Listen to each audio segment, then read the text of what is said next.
Así que, sin más, pues, les dejo con Code for America. Gracias.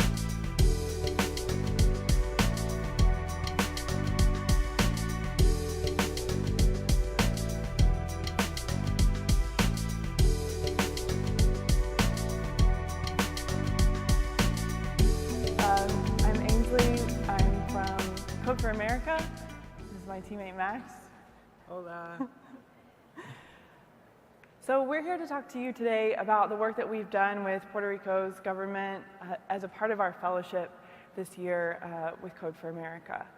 What we've been working on is a product called BizWallet, but we also want to talk to you about the work that we did in our residency here during February and the process that we've gone through to determine and develop what we have now built, and then show you a brief demo of what we have. So again, we are Team Puerto Rico. I'm the designer on the team. I'm the developer, and we are 2/3 of the team of Puerto Rico. Our third person is back in San Francisco, and that's Clara, and of course our city partner, Giancarlo Gonzalez, The CIO. the CIO. So when we got here in February, actually a little bit before we got here, we did some research on the Puerto Rico economy, and we found that Puerto Rico is in a lot of debt. There's a $70 billion debt. There's a lot of brain drain, which we confirmed once we got here. A lot of people choose to leave the island once they finish up college. It's a complex legal system having aspects being brought in from Spain, from the U.S., and native Puerto Rican legalities. And it's also a complex municipal and organizational system with 78 municipalities.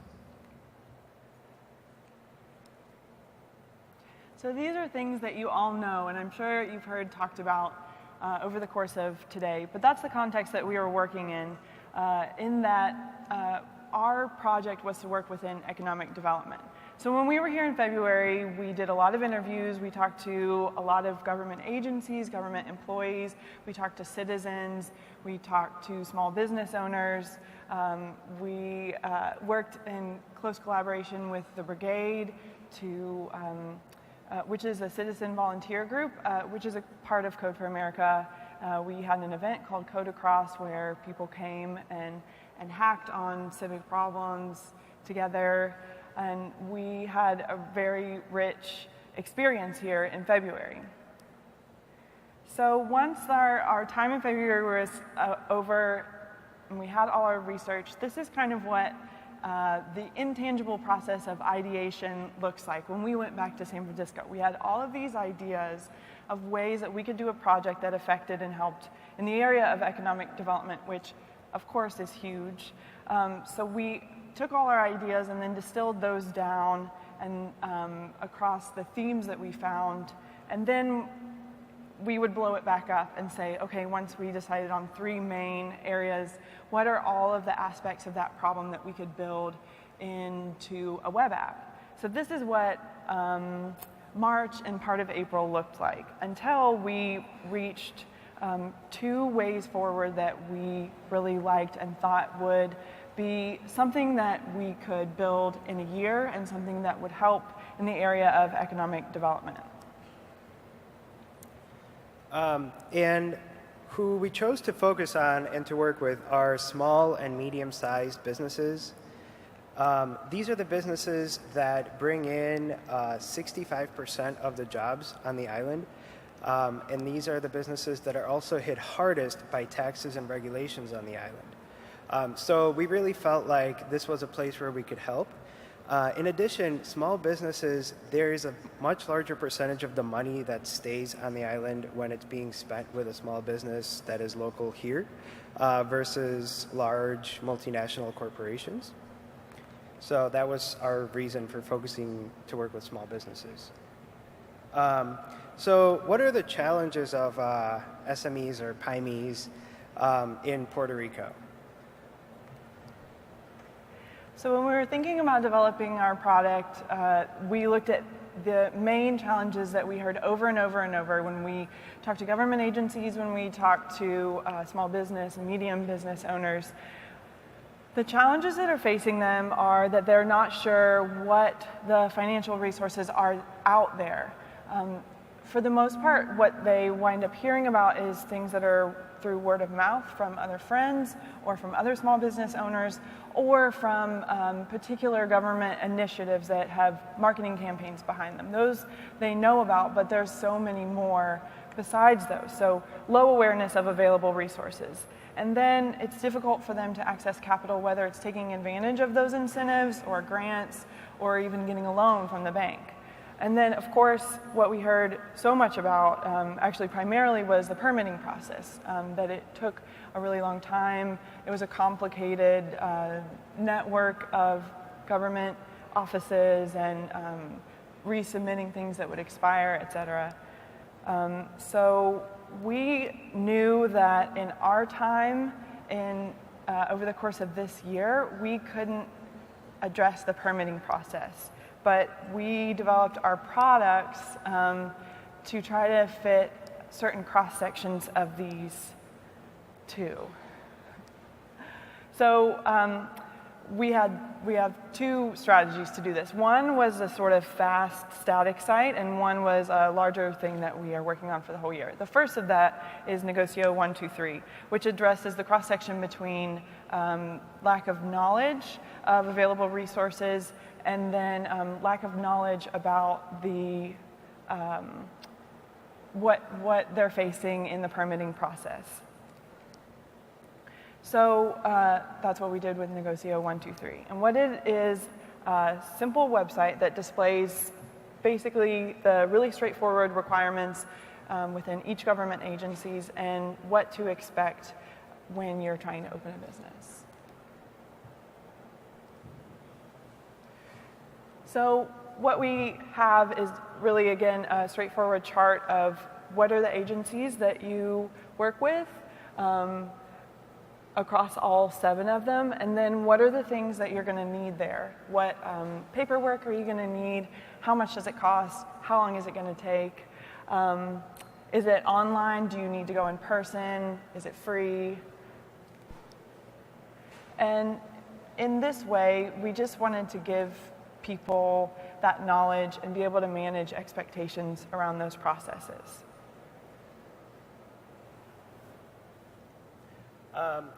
And our bigger project, we decided to call BizWallet, and it fits into the area of the low awareness of available resources, mainly in terms of finance, but also in terms of support.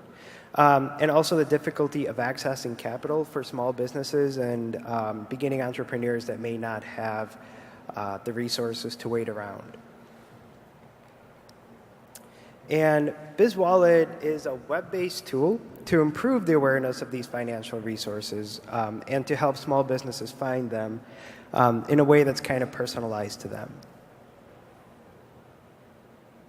So for us, our main goal is to make it easier for small business owners to access financial resources to start or grow their business. So after we made that decision, we came back about a month ago and we did some user testing with small business owners who already have businesses that are up and running and successful. And we got their feedback about how this product helped them, things they would improve, and their general reactions. We also are working in close partnership with the government. So that was another goal of our most recent visit, to work with and make sure we're on the same page with government agencies such as PRIDCO, CCE, BDE, and then we're also doing an intensive pilot in the municipality of Caguas because we want to make sure that this scales really nicely on a municipal level.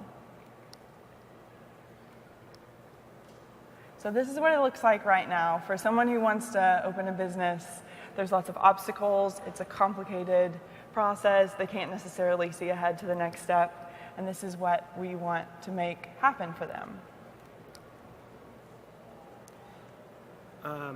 So where does this fit into the long-term vision of economic development? We knew Oh, go ahead. So it's really important to us, while we develop our project, to make sure that we're staying within the overall goals and vision of this administration, because that's what Code for America is all about, is working with government to improve citizens' lives on a civic and state level. So you may have heard about this idea of the one-stop shop for opening a business, and we want to fit our product into that. So there's parts that the government is taking care of and working on with PR.gov, and then there's parts where we see BizWallet fitting in. So, of course, their single sign-on and the idea of the 24-hour permitting process is super powerful, and we then want to make sure that we come in and provide the knowledge about the available resources that they can apply for, and then help as much as we can with the application process. So our approach has been to use all open source software and to be as open around our process as possible. Most of the things we do, all of our research, all of our thoughts are getting published directly to our blog, which you'll see in the next slide a link to. In addition, all of our slides, all of our presentations, including this one, a copy of them are also available on our blog and hosted online using open source software. We keep very open communications. We're exploring how to allow the system to be accessible via API. And on top of that, we are exploring how to work our project in the most open way possible with community feedback at a real-time level. So this is how you can follow our progress. We have a blog, which, like Max said, is on an open source platform, Ghost. It's cookiecoders.org. There's a subscribe link on our blog where you can receive our newsletter, which we try to send out pretty faithfully once every 2 weeks. And then, of course, you can follow us on Twitter. And now we want to go ahead and show you kind of a preview of the product that we've been working on. So this is just a demo, but it's a sneak peek at the overall look and feel of what we see BizWallet becoming.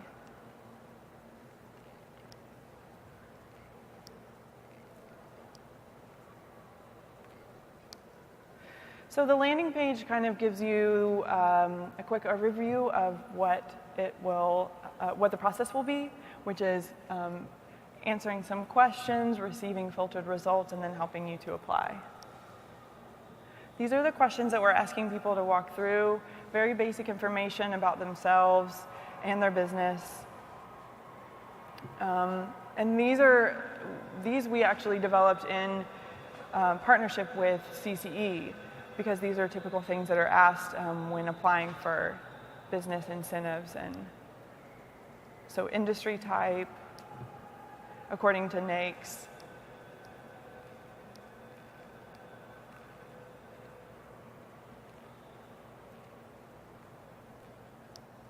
Location.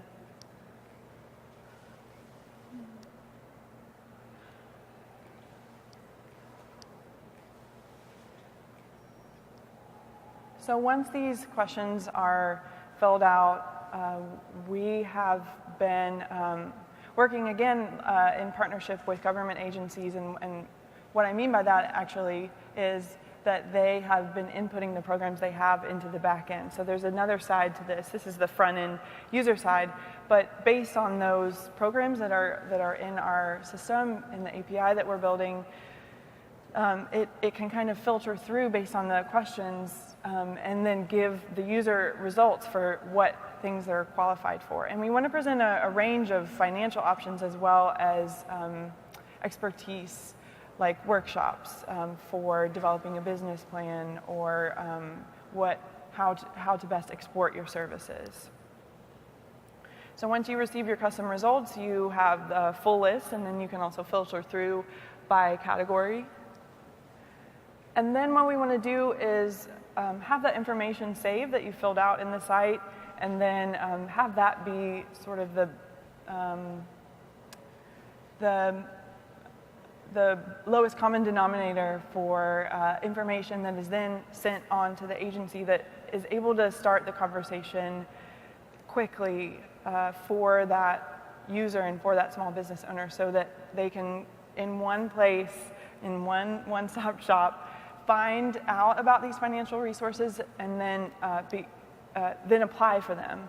And we have a lot that we need to explore actually in this area, as far as what are those things that can be uploaded, where is the line between information that people want to give to us on our site on BizWallet. Maybe EIN is not the best place to, maybe this isn't the best place to upload your corporation number, but this page is for us to represent the fact that we want to go ahead and get information to agencies so that the application process can begin. So you fill it out, you submit it, and then you receive a message that says someone will follow up with you. So that's BizWallet. Thank you.